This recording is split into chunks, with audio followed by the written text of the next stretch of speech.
There is a version of last year you cannot quite reach, a stretch of time that feels strangely thin when you try to recall it.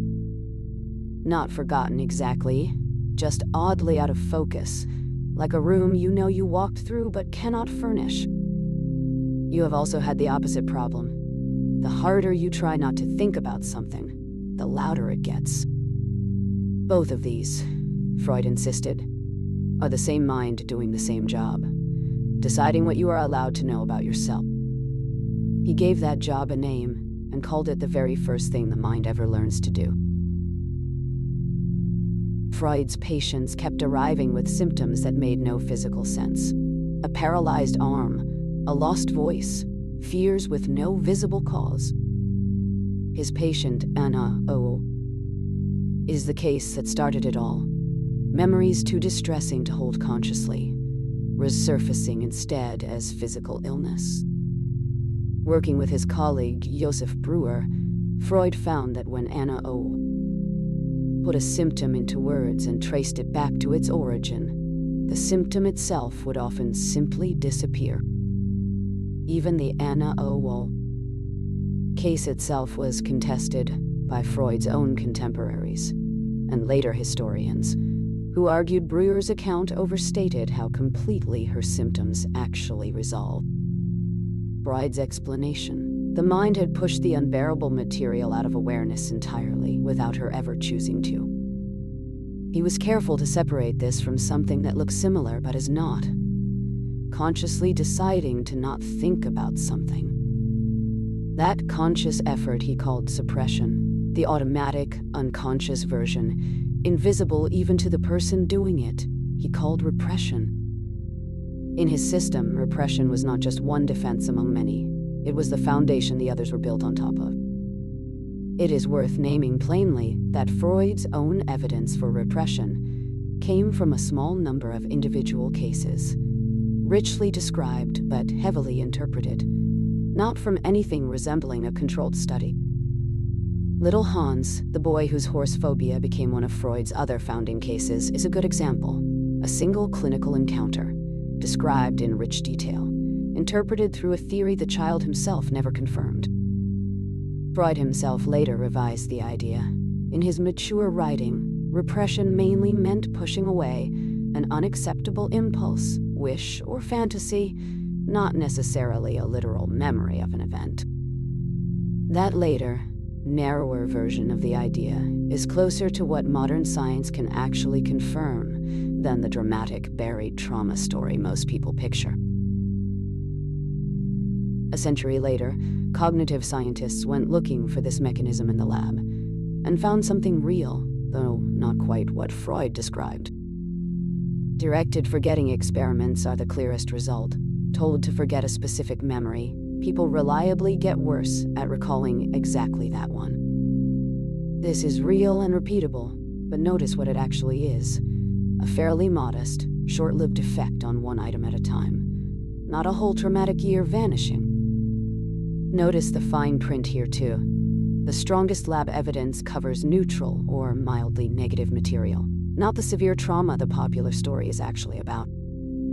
There's a stranger cousin of this called the ironic effect. Try hard not to think of something, and for a while you think of it more. Here, the researchers genuinely disagree. Some studies find that rebound. Others find suppression actually works, at least for a little while. One meta-analysis found the rebound effect replicates more than 70% of the time when the mind is already under load, which is exactly the condition most people are in when they try hardest not to think about something. A 2024 review of 45 studies on trauma memories reached a harsher verdict still. Suppression did not reliably reduce distress over time, and sometimes made intrusive memories worse, not better. A 2023 paper literally titled, "The Return of Repression Argues," part of the mainstream, dismissed the idea too quickly, and that some repression-like effects deserve a more careful second look from cognitive psychology.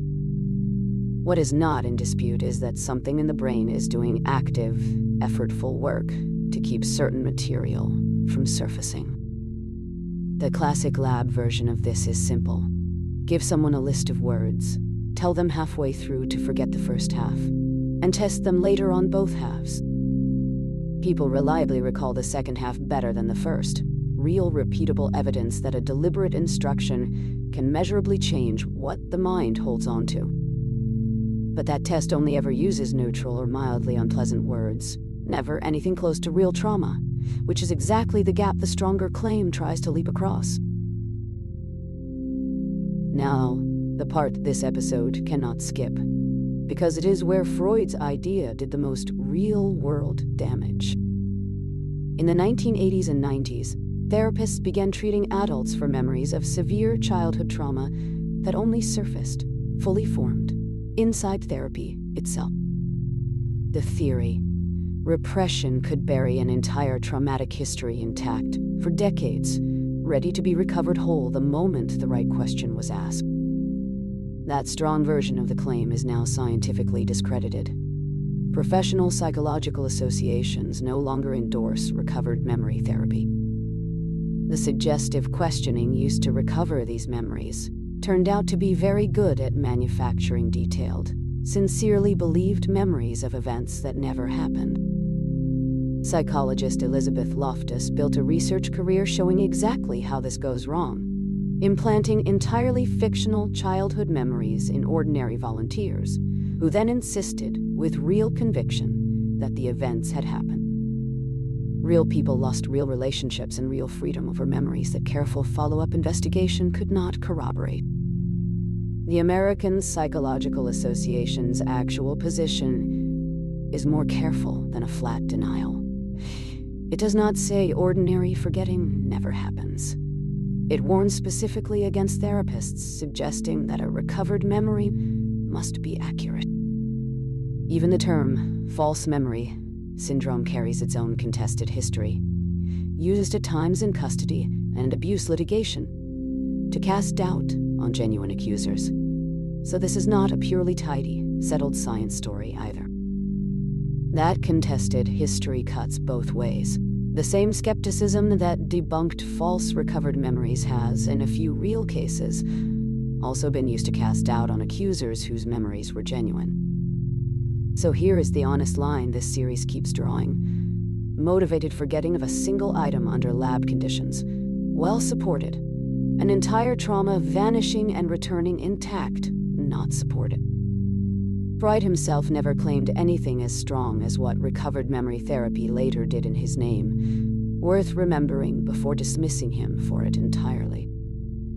Even the field's harshest critics still use Freud's own suppression-repression split as a working distinction, which is a strange kind of legacy for a debunked theory to leave behind.